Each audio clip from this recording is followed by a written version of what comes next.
আসসালামু আলাইকুম, সবাই কেমন আছেন? তো আল্লাহর দরবারে লাখো কোটি শুকরিয়া যে আমি এই মানুষগুলোকে কথা দিয়েছিলাম, তো আমার কথা আমি রাখতে পেরেছি। এটা হচ্ছে আল্লাহর রহমত।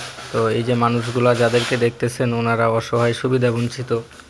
তো ওনাদেরকে আমি প্রায় 2 বছর যাবৎ বিভিন্নভাবে সহযোগিতা করে আসছি। ওরা সবাই আমার পরিচিত এবং ওরাও আমাকে চিনে। আপনারাও অনেকেই ভিডিওতে দেখছেন ওদেরকে, বিভিন্ন ভিডিওতে বিভিন্ন টাইমে আমি চেষ্টা করছি। তো এই শীত শুরু হওয়ার পর থেকেই ওনারা আমার কাছে চাইতেছিল কম্বল।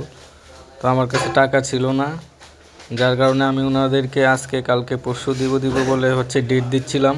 আর বাচ্চাদেরকে শীতের কাপড় আমার আরও আগেই দেওয়া শেষ। শীতের শুরুতেই মোটামুটি বাচ্চাদেরকে জ্যাকেট, শীতের জ্যাকেট, হুডি এগুলো আমি দিয়ে দিছি, জুতা সহ। বৃদ্ধ আর মহিলা মানুষদের জন্য, প্রতিবন্ধী মানুষদের জন্য আমি কিছু কম্বল নিয়ে আসছিলাম।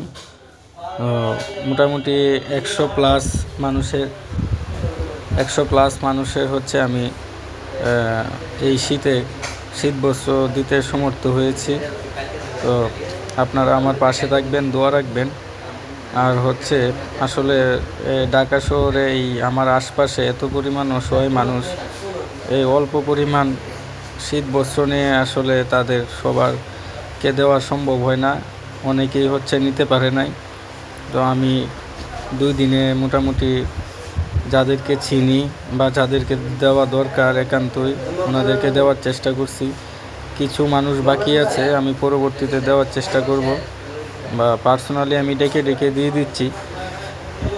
তো আপনারা দোয়া রাখবেন আমার জন্য, আর এই অসহায় মানুষদের জন্য দোয়া রাখবেন। আপনারাও আপনাদের যারা প্রতিবেশী আছে তাদের পাশে দাঁড়াইতে পারেন, কারণ এইবার যে পরিমাণ শীত পড়ছে, এই শীতে অসহায় বৃদ্ধ মানুষ যারা আছে ওনাদের ব্যাপক কষ্ট হয়। তো আমাদের তো সামর্থ্য আছে শীতের কাপড় কেনার মতো, শীতের আগেই আমরা কিনে ফেলছি পছন্দ করে। আর এই মানুষগুলোর আসলে পছন্দ কি করবে, ওনাদের তো কেনার মতো এরকম সামর্থ্য নাই। তো এই মানুষগুলা আমি জানি আমার জন্য দোয়া রাখে, আপনারাও আমার জন্য দোয়া রাখেন। যদিও কিছু মানুষ আমার সমালোচনা করে, তারপরেও আমি এগিয়ে যাব, দোয়া রাখবেন।